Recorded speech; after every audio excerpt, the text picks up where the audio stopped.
흔히 사람의 인격이나 신앙을 측정하는 척도로 언어 생활을 듭니다. 말하는 것을 보면 사람됨이나 신앙의 깊이를 알 수가 있다는 것입니다. 사람의 인격은 그가 가진 재물이나 외모나 지식이나 사회적인 지위로 아는 것이 아니듯이 신앙도 연륜이나 직분이나 여러 가지 종교 활동의 외적인 모습으로 알 수 있는 것이 아닙니다. 에머슨이라는 사람은 한마디 말로 다른 사람 앞에서 자기 초상화를 그리는 것이라고 했습니다. 말 한마디 할 때마다 벌거벗은 내 인격과 신앙을 내보이는 순간임을 알아야 합니다. 예수님께서 말씀하셨습니다. 선한 사람은 마음에 쌓은 선에서 선을 내고 악한 자는 그 쌓은 악에서 악을 내나니 이는 마음에 가득한 것을 입으로 말함이니라. 우리는 항상 말이 내 신앙과 인격을 밖으로 표출하는 가장 중요한 수단이 된다는 사실을 깊이 인식하고 말을 해야 합니다. 그러나 사실 사람은 누구나 할 것 없이 혀로 범죄할 가능성을 안고 살아가고 있고 범죄하면서 살아가고 있습니다. 우리가 살아가면서 가장 쉽게 짓고 알게 모르게 가장 많이 짓고 있는 죄가 말로 짓는 죄일 것입니다. 야고보 사도는 우리가 다 실수가 많으니 만일 말에 실수가 없는 자면 곧 온전한 사람이라 능히 온 몸도 굴레 씌우리라고 말씀합니다. 온전한 사람이라는 말은 완전한 사람이라는 말이 아니고 인격적으로나 영적 신앙적으로 성숙한 사람이라는 뜻입니다. 말에 있어서 누구나 다 실수가 많은데 실수가 적으면 적을수록 온전하며 성숙한 신앙 인격을 가진 사람이라는 것입니다.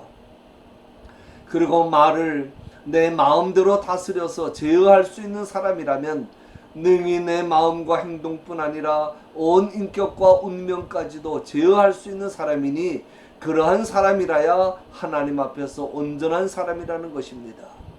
특별히 우리가 혀를 다스리고 말을 조심해야 할 중요한 이유는 심판 때문입니다. 특히 야고보 사도는 항상 말과 심판을 연결해서 말씀합니다. 너희는 자유의 율법대로 심판받을 자처럼 말도 하고 행하기도 하라. 형제들아 서로 원망하지 말라. 그리하여야 심판을 면하리라. 보라 심판자가 문 밖에 서 계시니라. 말 한마디 행동 하나가 다 심판의 대상이라는 말씀입니다. 오죽하면 많이 선생이 되지 말라고 말씀합니다. 특별히 훈련받고 연단받은 선생들도 실수가 많으니 실수를 줄이고 심판을 면하기 위해서라도 많이 선생이 되지 말라는 것입니다. 선생이 얼마나 귀한 직분입니까? 선생은 랍비를 말합니다. 유대인들에게 랍비는 최고의 존경의 대상이며 선망의 대상입니다. 그런데 그렇게 귀한 선생이 되는 것보다 더욱 중요한 일이 말실수 안 하는 것이라는 말씀입니다. 본문에서는 특별히 말의 능력, 말의 효과를 6가지로 비유하면서 말조심할 것을 경계합니다. 먼저 재갈에 비유합니다. 짐승 중에서 말이 제 아무리 덩치가 크고 사람보다 힘이 센 짐승이라 할지라도 입에 재갈을 물리고 코를 꿰는 고삐만 붙잡고 있으면 힘을 쓰지 못하고 잡아 끄는 대로 끌려옵니다. 입에서 나오는 말이 이렇게 큰 힘을 가졌다는 말씀입니다. 마찬가지로 우리의 입에 재갈만 물려놓으면, 다시 말하면 혀만 제어하며 살아갈 수 있다면 우리의 신앙과 인격을 온전한 방향으로 이끌어갈 수가 있다는 말입니다. 그 큰 몸집의 말이 재갈 하나에 이끌려 가듯이 우리의 인격과 운명까지도 우리의 언어 생활이 좌우한다는 말씀입니다. 둘째는 배의 키에 비유합니다. 아무리 거대한 배도 작은 키에 의해서 방향을 바꿉니다.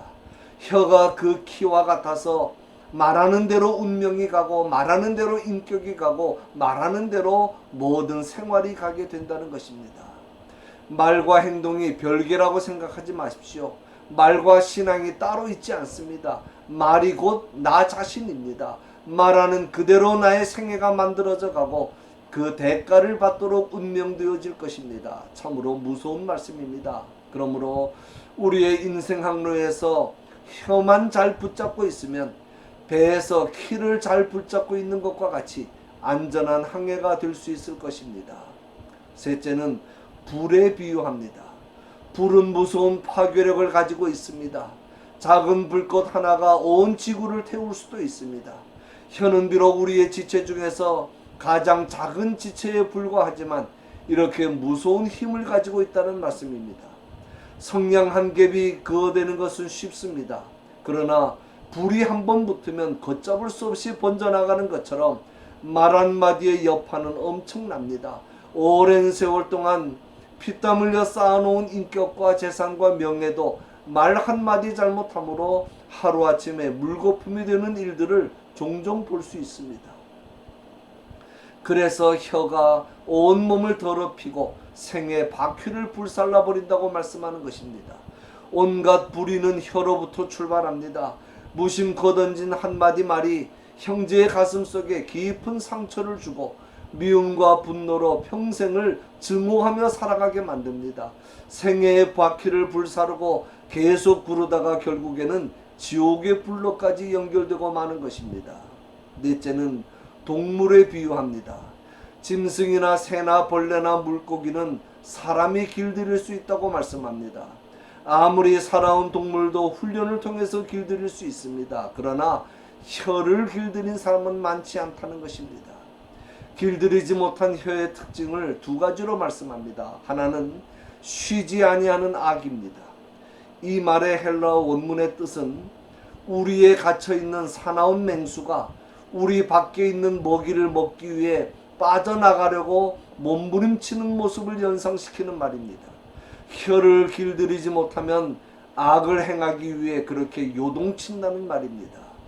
길들이지 못한 혀의 또 한 가지 특징은 죽이는 독이 가득한 것입니다.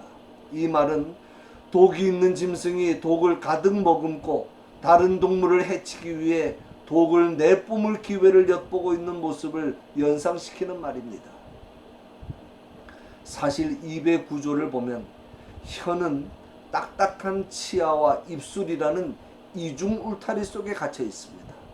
치아만 꽉 물든지 입술만 꽉 다물면 얼마든지 혀를 길들일 수 있습니다. 그러나 그것이 참 어려운 일이라는 말씀입니다.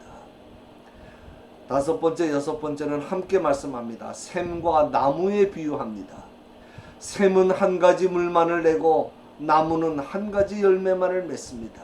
한 우물에서 두 가지 맛의 물을 낼 수 없고 한 나무에서 두 가지 종류의 열매를 맺을 수 없습니다. 그러나 우리의 입은 참 모순입니다. 일관성이 없습니다. 환경과 장소와 대상에 따라서 한 입으로 두 가지 종류의 말을 합니다. 너희가 한 입으로 하나님을 찬송하면서 또 같은 입으로 하나님의 형상대로 지음받은 네 형제를 저주한다고 말씀합니다. 우리는 입으로 하나님을 찬송합니다. 하나님께 영광을 돌립니다. 그러나 가정에서, 직장에서 또는 모든 인간관계 속에서 내 입술의 열매는 어떻습니까? 성경 말씀이 복잡한 것이 아닙니다.